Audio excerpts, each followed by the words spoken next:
Hey everyone, this is Tara Fioriani. And I'm Justin Boggs. And you're hanging out with Not the HR Lady, a web series about all things people. No BS. Look, HR is not a four-letter word. And this is not the HR Lady. Hey. We are back. We are. So you've lost 7 pounds. I've lost 7 pounds. I think we should update people. Yes. We told you we were going to lose some weight. So if you remember, we've talked about, if you watch us season 1 from start to finish, you see us progressively get fatter like everybody did during COVID. Yes. I say everybody did, like, to make myself feel better, I think. Because, like, you know, you do you. Be whatever size you are and be comfortable in your skin. But I'm not comfortable in my extra 30 pounds of skin. That COVID 30. COVID 30. Yeah, but you're doing good. I did. I lost 7 pounds probably on my way to 8. Yeah. Losing 8 pounds. And you haven't had any alcohol. No. Even when, and we're drinking water. It's true. Mm-hmm. And we've done it several shows now, except on the after party. Because, like, but not him, just me. Nope, I'm sticking to it. I'm off the bandwagon. I'm losing weight fast that way. Like, Yeah. I think it's all the sugars and stuff from the wine. Yeah. But I love I think wine you look so really much. good. I wanted everybody to know that, like, we're I'm doing it, damn we're it. actively focused on our health. COVID is almost over. And when we go to Las Vegas for HR Transform Next year. in 2022, we got to look hot. I'm going to look hot. We're going to be so good. Speaking of looking hot, Wing Lam was on the show, and he is about as hot as it gets with California Love Drop. He's everywhere. And Wahoo's Fish Tacos. He is all over Southern California doing, like, the most good and tons of really great work for people. It was really nice having him on the show. Yeah, last week was really cool having him on the show, and Eric Worley as well of Blue Sea. Lorenzo Flores. Lozo from Hacking Your Leadership. Thank you, Lorenzo, for being on the show with us again. We love your podcast. Yes. And Janice Reese with Nashville Beach Volleyball. Like, that was a really, really good after show. But it was like an hour and 45 minutes long or something. It was nonsense. That was one of those that, like, man, do we stop it now? No, let's let it go a little bit longer. Okay, let's let it go a little bit longer. Yeah. All right, if we don't stop it, it's going to be an hour and a half, we're never 3 hours, be done. 4 hours long. Yeah. We could talk about it forever. Yeah, we had a lot of great questions and comments from everybody. Yeah, we did. That I think that definitely stimulated the conversation and a lot of thought-provoking. Absolutely. So, so a dream came true the very next morning. So we're on this cloud 9, not hungover because we're not drinking. Not that we're hungover a lot. I jest. But, like, after the live show, usually we'll have a cocktail or two, and we get up kind of slowly the next morning. But the next morning, I had I got a phone call, and I looked over at you, and I'm like, Wing is calling me. And that was crazy. And so I, of course, answered the phone. And he's laughing, telling me he just got off the Heidi and Frank show on 95.5 KLOS, which is a Southern California rock station. And that he talked about us on the fucking Heidi and Frank show. And you and I have always wanted to be on the radio. Maybe we didn't know it was going to be through Not the HR Lady. Hey, I'll take it. I mean, we were jumping up and down all day. It was so exciting. Yeah. It was really, really, really exciting. It makes me think whenever I hear KLOS, and for everybody who's my age who listens to our show, who grew up in California, and there's a lot of you, I want to remind you of Movie Phone, right? And you guys remember, you used to call the number and it would tell you what was playing in your city. And it was like, hello and welcome to Movie Phone, brought to you by 95.5 KLOS. And, like, I remember it so vividly. And I had to have been like 8 or 9 or something nonsensical, but literally jumping up and down, like, yeah, we were like all day acting like kids. But you should. So now that you know how we were behaving, you should definitely check it out. We have to promote it. So check out the clip on the Heidi and Frank show with Wing Lam of California Love Drop and Wahoo's Fish Tacos on 95.5 KLOS. We got Wing on the phone from California Love Drop. Hey, Wing. Good morning. Hey, I guess Wendy's out in the desert, taking a little bit of time off to relax. So she deserves it. Us.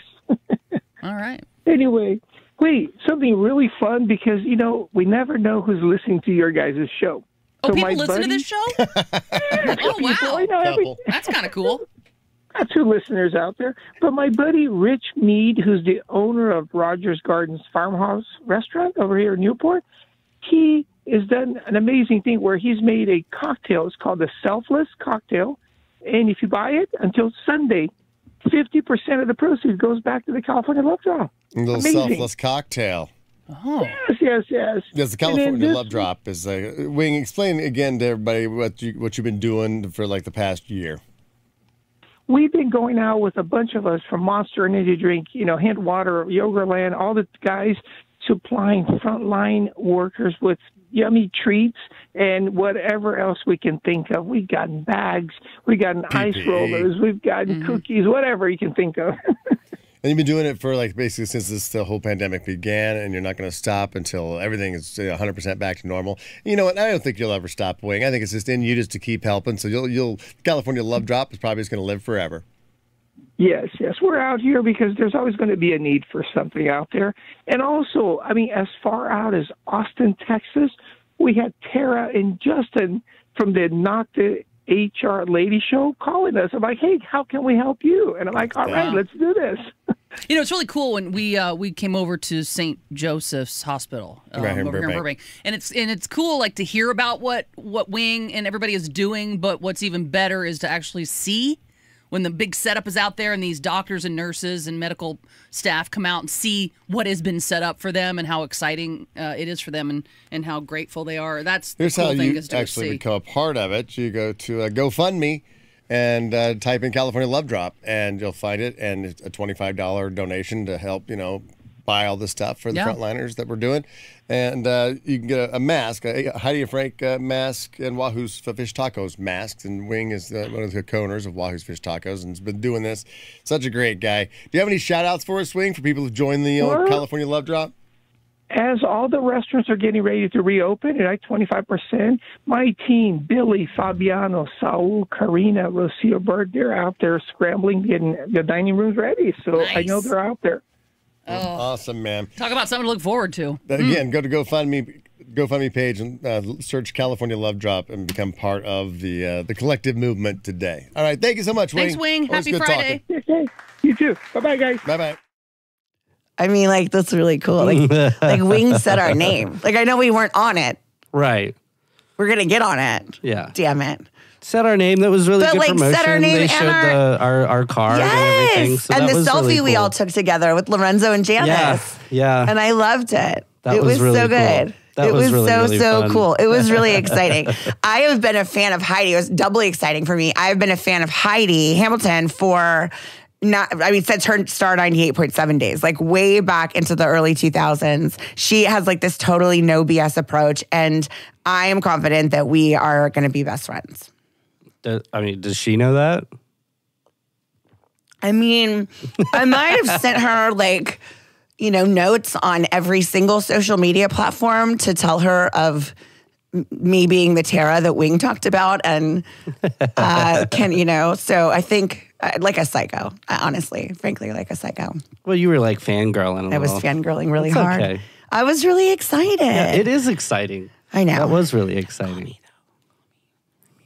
Okay, sorry. Go ahead. Continue. Okay, so this week's episode is called A Tale of 12 Systems. Yes. And you might think this is all about technology, this is the technology episode. We are going to talk about some tech, but this episode is mostly about the systems that are designed to oppress, marginalize, and harm those who the systems were not built for. Yeah. And with everything we've been seeing on LinkedIn, it seems like a bit of education is in order here. Yeah. It seems like a lot of people are not clear. They're not getting it. Not clear. And maybe it's just a lack of understanding for some, and maybe we can help with some of that. So sit down, class. Miss Tara is here, and I'm going to teach you some things. Get your notebooks and Get your a notebook. pencils. Get you a pen. Class is in session. So I actually recently read something on Forbes about standard crash test dummies. Okay. And systems not being designed. Quite literally, systems not being designed for everybody. So dummies are constructed on an average man's body build which of course they feature different sizes and proportions than a typical female. It also also completely ignores any anatomical differences, but individual circumstances like pregnancy. Okay. So let me say it again. The vehicles we all drive that transport us, our kids, etc., are still exclusively designed to protect the average man.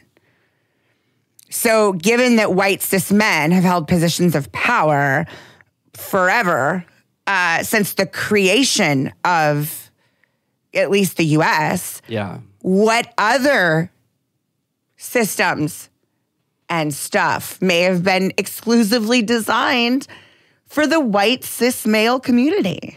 I didn't know that about the crash test dummies. Yeah. I'm not talking about the band. That's crazy. That it's just exclusively for white men. Right.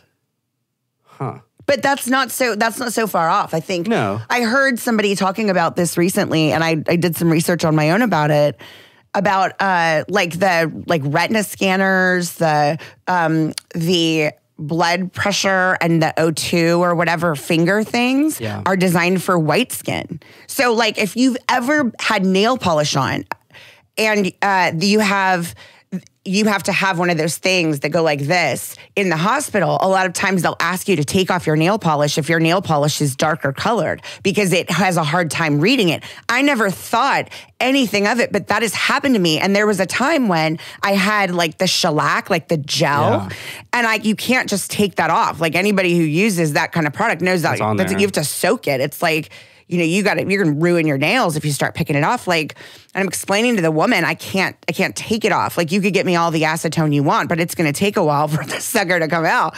And that was crazy. They hooked me up a different way. And I never even considered, like, holy shit, if it can't read dark nail polish appropriately, what if I had dark skin? Yeah. What the fuck? So like, there's so many things out there that are literally designed for white bodies and white faces and men. And that's, facial recognition is another. Yeah. It's so crazy. I mean, even like makeups.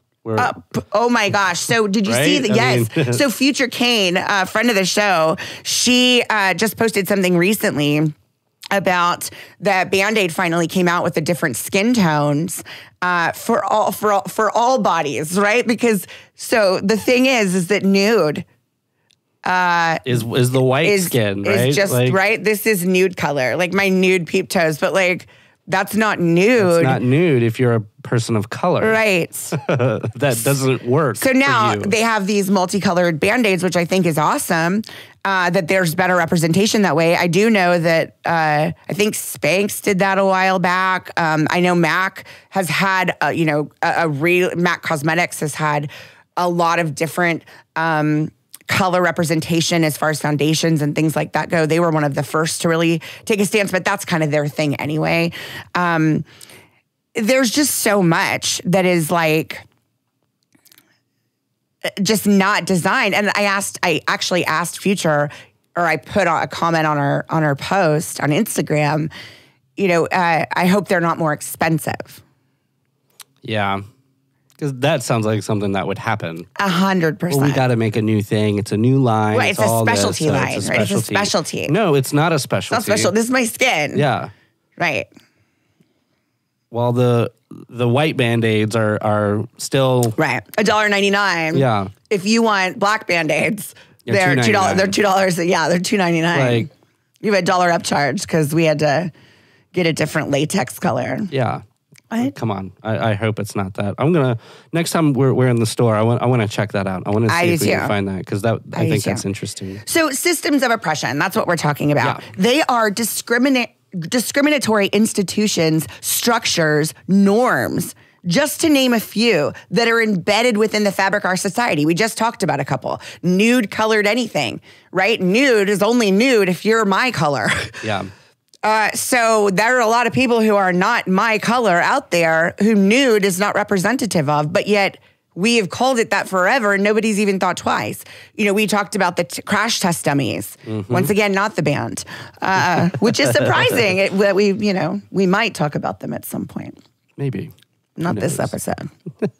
I mean, other examples of systems of oppression are sexism, ableism, classism, ageism, anti-Semitism. Yeah. Like, all the isms are forms of oppression. Absolutely. And that's exactly right. And society's institutions, such as the government, education, and culture, all contribute or just reinforce the oppression of marginalized social groups while elevating the dominant social groups. Yeah, and when we talk about social justice, we're talking about discrimination against social group that is backed by institutional power. So, like, here's a great example. We had to create laws in the U.S. to allow black men, black people, and women the right to vote. Yeah. What we did not have to do was create laws for white men. For white people to vote, yeah. Or white men yeah. to vote. Like, just let that sink in. If you're someone who's still going like, this system was built for everybody, it's like, no, it isn't. No. That's why we had to literally make amendments to it to allow black people to vote, to allow black people to be free. Because it's just... To allow women to vote, to allow women to go to school. Because when writing the Constitution, it was just kind of just understood that, like, when we say, you know, we have the right to vote, it's just the white guys, okay? Yeah. Like, not the women, not the people of color, just the white men. Right. That was understood in the language. And that was never questioned. Well, nobody for quite else some was time. at the table. I mean, exactly. There was nobody representing anyone else. No, they weren't allowed to be there. Even though we have representatives. They had enslaved human beings in the black community when they were writing that stuff. And women were in the kitchen bearing babies barefoot, like we're supposed to. Yeah. They was built for you. You wrote it for you. It was understood that because this wasn't for anybody else but you people. There was nobody challenging us because we were the head of everything. And there was nobody at the table going, what about? What about this? And it's like, well, that doesn't do anything for me, so no. Yeah. Why would we let the slaves vote? That's stupid. That doesn't, they're just going to vote themselves out of slavery. I don't want that. I don't want that. That doesn't benefit us. Like, the fuck it doesn't. Fucking ridiculous. It's so... And I want to talk about intersectionality. Okay. We get a lot of questions like about what things mean. So intersectionality is like if white men have all the power, if you will, or everything was designed for the white man, you could say like a black man has the ability to be, you know, he's a man, so that in of itself has privilege, but he's black. So there, you know, is a crossroad. So that's just like, that's not intersectionality. That just is what it is, right? So intersectionality would be like, I am a black gay woman. Right. So I'm not only oppressed because I'm a woman, I'm also oppressed because I'm black. And then as a third kicker, I'm gay. So like, I don't just have to deal with the stuff that's bullshit from just a woman's standpoint, from being a female. I also have to deal with the bullshit of being a black person. Yes. And a gay person. So, like, fuck. It's not made.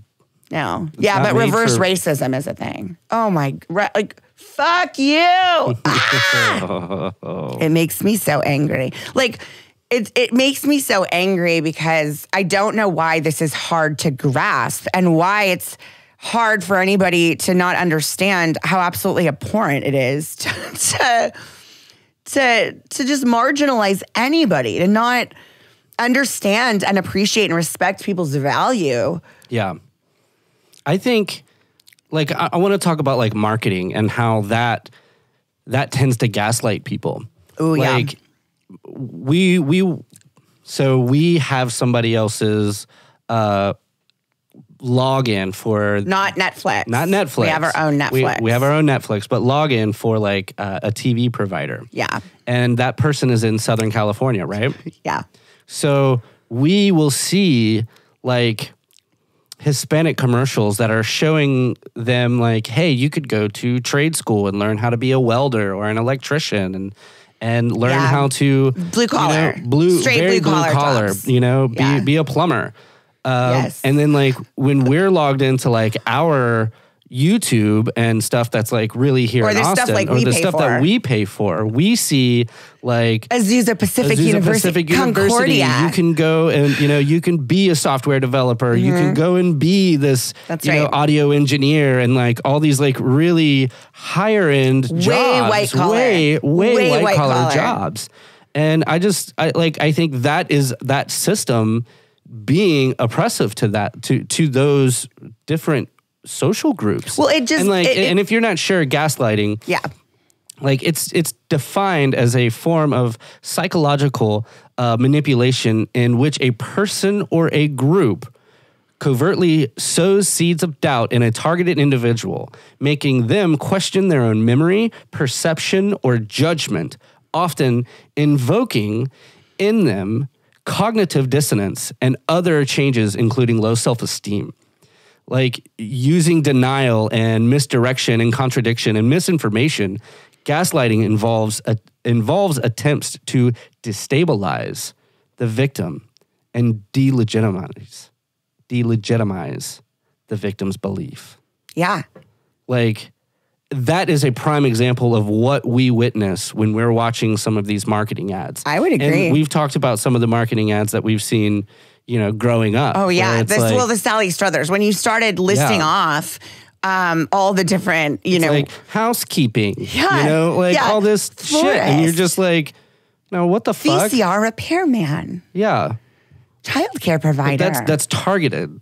Yeah, those absolutely. Well, those were okay. So Sally Struthers was a huge like Save the Children or one of those African baby people that were on TV all over the U.S. in the 80s, and she was like known for that. This was all during what you would consider like not primetime hours, during like talk shows and during like that kind of trashy daytime TV. Yeah, like Springer. Springer and stuff like that, like specifically and strategically placed. And that's the crux of marketing. When marketing isn't to blame for racism, but the marketing systemic is not norms, helping, right? Well, the norms, right? I mean, like this is what we're talking about. Like the norms are wrong. Like what would be the difference? And there's this picture that I saw recently, and it was someone had done an illustration of, I believe, real photos of slave era United States, but swapped the roles. So it was white people in chains and a black like master, and then like a white wet nurse, and then a very beautiful and like socialite black woman, and like it was all the roles reversed, and it was so powerful to see. And it's a wonder how, again, the systems have created what it looks like today, because this is what we put as far as opportunities in front of people. This is what we've marketed as far as this is all you can ever do. This is all you can ever be. Blue collar, blue collar, blue collar, blue collar. Not Azusa Pacific. Yeah. My little white children are looking and seeing that they can be whatever. That's why everybody was so excited about Kamala Harris. And and there's nobody represented in those commercials for these people of color. There and like stuff. is, but it's there's like the one black guy. You know what I mean? And like one Asian person, but everybody is like white adjacent because they've whitewashed everybody. They've put everybody in J. Crew. Nobody is wearing like nobody looks normal. It's a J.C. Penney 1992 catalog version of diversity in these kind of commercials. It's the all team hands picture that everybody fucking knows that has the one black hand, the one brown hand in it, and a sea of white. Like everyone knows what we're talking about. And that's like, so the movie clip that we want to show you today, like I think really kind of touches on that, because it's really like you've got to be white in order to get somewhere. Right. And that's what it's been. That's what it's been. That's what it's been. It's a beautiful, great example of a movie. We're going to show you the whole trailer, actually, because the trailer just encapsulates itself. Yeah, sums it up perfectly. Check out this gem indie film from Boots Riley. I just really need a job. 40 on 2. This is telemarketing. Stick to the script. Hey, hello. Mr. Davison, Cassius Green here. Sorry to Let me give you a tip. You want to make some money here? Use your white voice. My white voice? I'm not talking about Will Smith's wife, like this young blood. Hey, Mr. Kramer. This is Langston from Regal View. As always, we'll be getting that out to you right away. You're doing so good with the voice thing. Holla, holla, holla, holla, holla.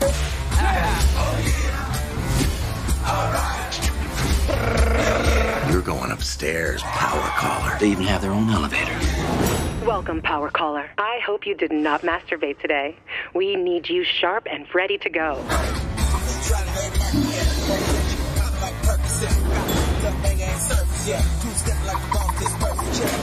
I got promoted. I'm a power caller. What did I sell? They're not selling it, but we selling. No, there's no amount of money that make me do that.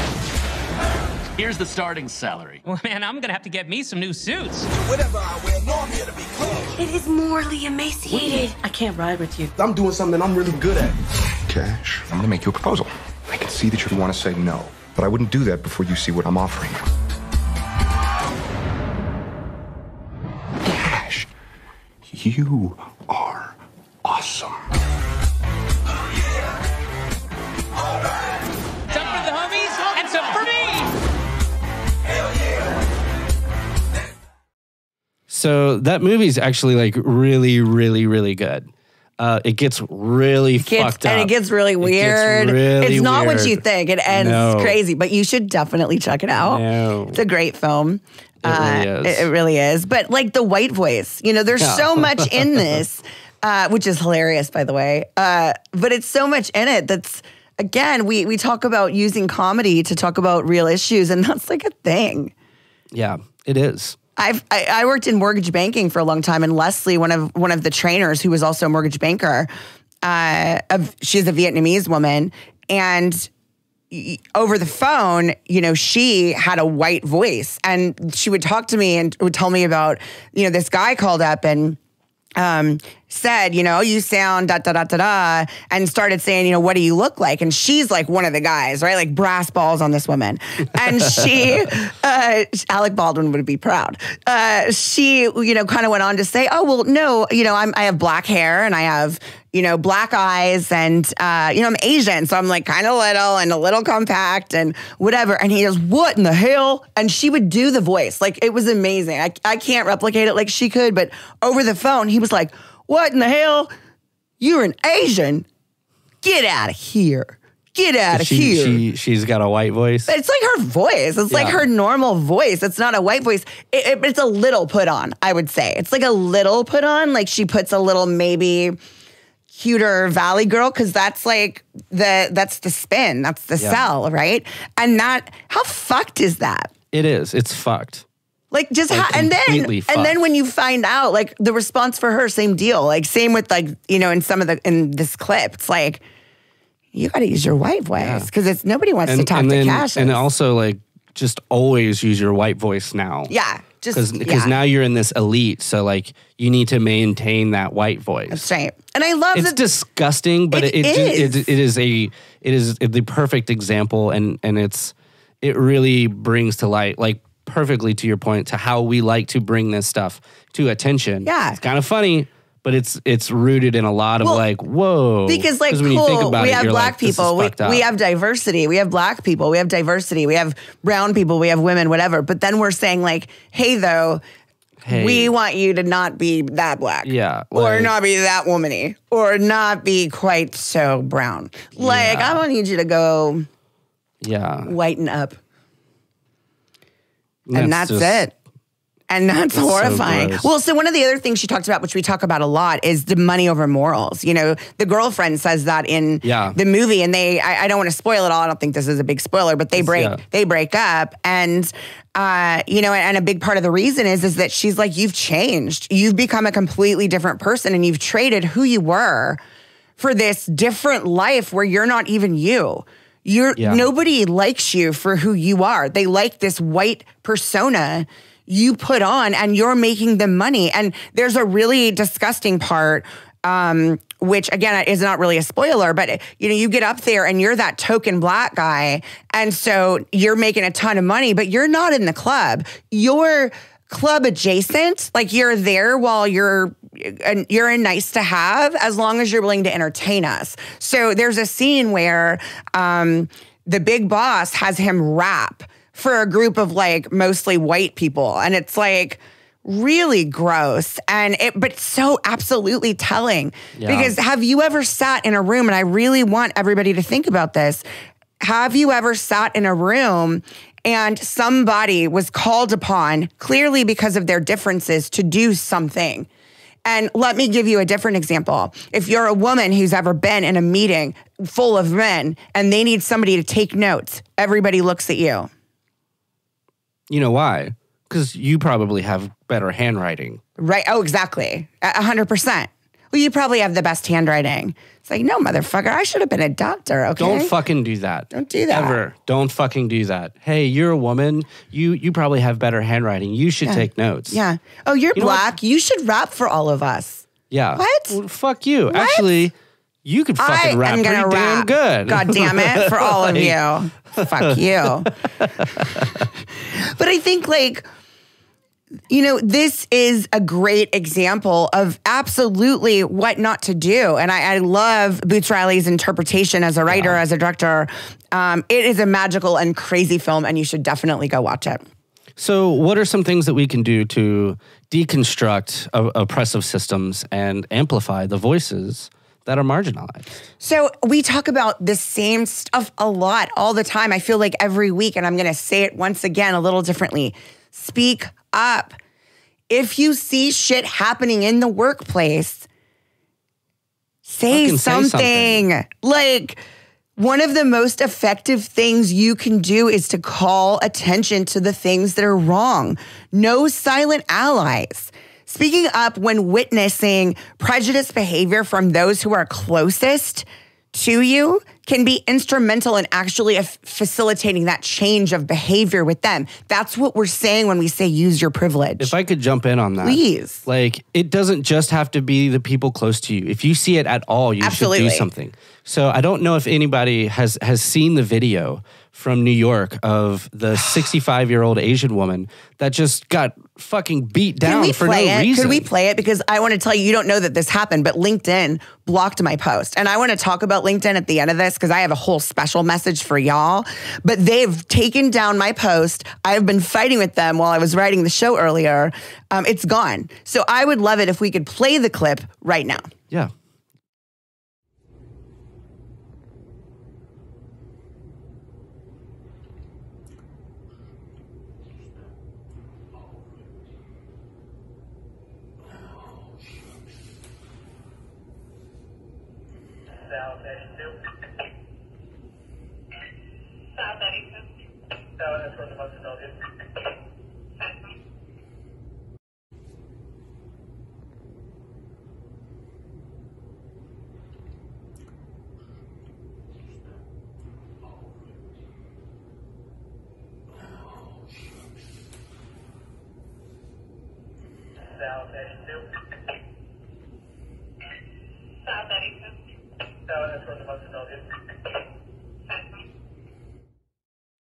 So what I'm talking about here, obviously the guy who fucking does that is a terrible human being. Yeah. But if you notice, the guy that's just standing there and watching it happen, and then you think, oh, there's a guy that's going to come up and he's coming to help.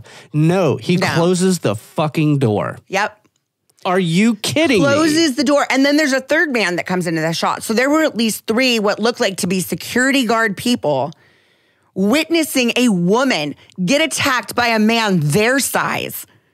Yeah. And they did nothing. And when we thought they were going to do something, they closed the door. Not my problem. No. Not my problem. I'm closing the door. Speak up. Fuck you. Say something. Fuck do something. You. And fuck you to the third guy. And fuck you to the guy that broke her pelvis. Yeah. Fucking asshole. That is hate. I hope you get caught. He will. He's going to get caught. That's going viral. Fucking dick. I hate people. I hate people. It's just such a disgusting display of the lack of humanity that is plaguing our world, saying, fuck you, you don't belong here. That's what he says to her. Yeah. Get over dick. it. I hate people. So speak up. Say something. now that I'm fired up, share your goddamn privilege too. Each of us have resources and opportunities we can share to help others. Look at your social networks. All of them, right? For example, tons of studies say that between 75 and 85% of all jobs are a direct result of somebody making an introduction to somebody else through a network. That is huge. Lend a hand when you can, and you all can. If you have people in your network now, you can help. The next thing would be to create space and amplify the voices of others. Don't take the voice from them. No. Don't say their words. Promote, share, cite within your own sphere of influence. And then finally, which we talk about all the time, hit the fucking bottom line. One of the best ways to make an impact in oppressive systems is by hitting them with the pocketbook. Do not give your money to people who are marginalizing others. Do not give your money to large corporations when they promote hate, when they don't promote equity in the workplace, when they're not paying fair wages. Instead, give your money to Black-owned businesses, women-owned businesses, minority-owned businesses, brown-owned business. Everybody who is in a marginalized group, give your support and your money for them, to them. Share them, talk about them. Find and seek out those places and stop supporting businesses that support hate. You want to make a difference? Stop shopping there. Altogether, even if it's less convenient for you. They'll start to notice. There are also tools that you can use to help understand where you're going wrong in the workplace. And of course, this is a tale of 12 systems after all. There are a lot of great ones out there. There are some really bad ones too. So definitely do your research, do your homework, and find some systems that are going to work for you and your overall and larger people strategy. That's just one piece of the puzzle. Don't buy stuff with the promise of it solving your problems for you. Have a strategy around it and utilize software and technology as a tool to help support that vision and that strategy. Yeah. And one of our favorites is People Element. Woo! Yeah.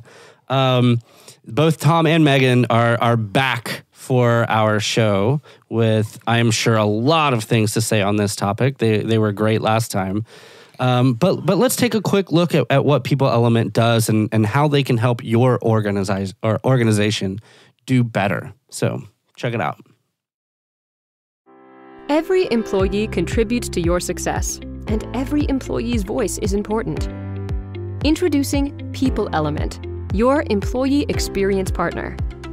With People Element, you get a world-class platform and expert guidance designed to help you increase engagement, reduce turnover, and enhance your culture, all driving improved business results. Our system works across devices and is optimized to gather feedback from a wide range of employees by leveraging email, SMS, and kiosk, ensuring that all employees have the best chance to share how they feel. Measure the health of your workforce across the employee lifecycle with surveys such as diversity and inclusion, well-being, manager effectiveness, and many more. Preloaded templates with time-tested items simplifies gathering actionable feedback. With the ability to create unlimited on-demand pulse and always-on surveys, People Element makes it easy for you to monitor trends, identify insights, and act quickly to improve organizational performance all in real time. Areas needing attention are automatically identified, so you can quickly push that information to managers, allowing them to create action plans, focusing efforts where they will have the most impact. Unlike other platform providers, you always receive a dedicated team of experts to guide you along the way and help you make the most out of your data. For a partner that gives you the ease, speed, and confidence to act on the areas that matter the most, trust People Element.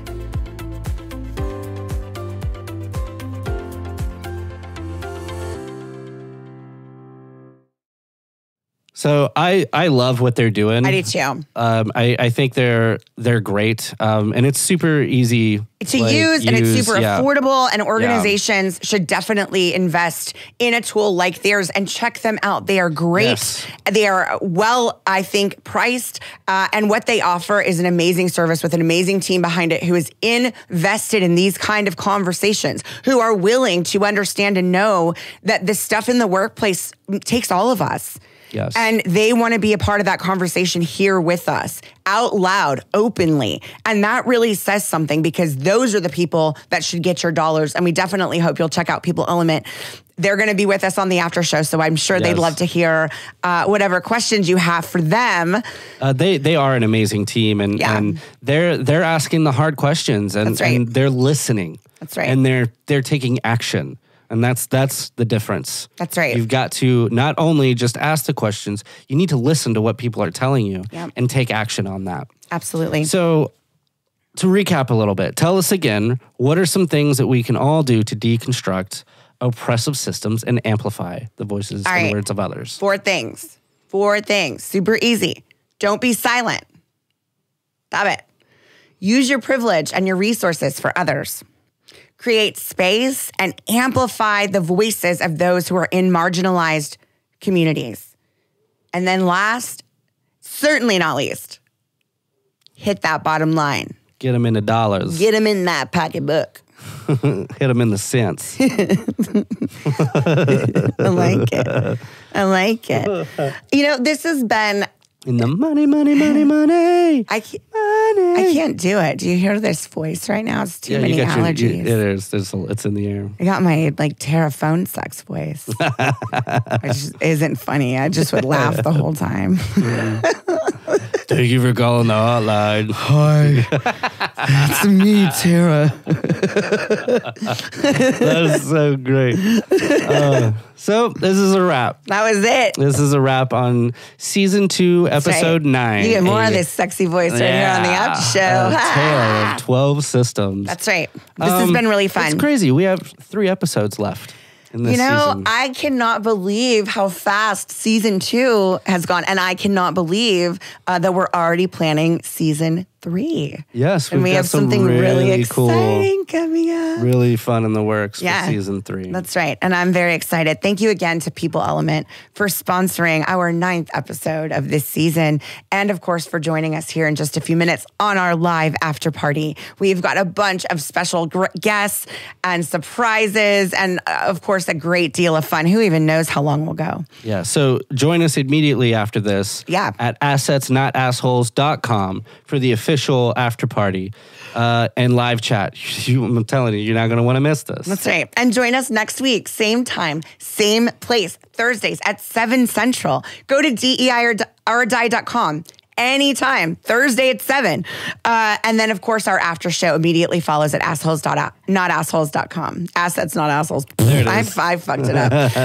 Let's recap that again. Thursdays at 7, DEI.com, and immediately following assetsnotassholes.com. Yeah. I'm Tara Furiani. And I'm Justin Boggs. And this has been Not the HR Lady.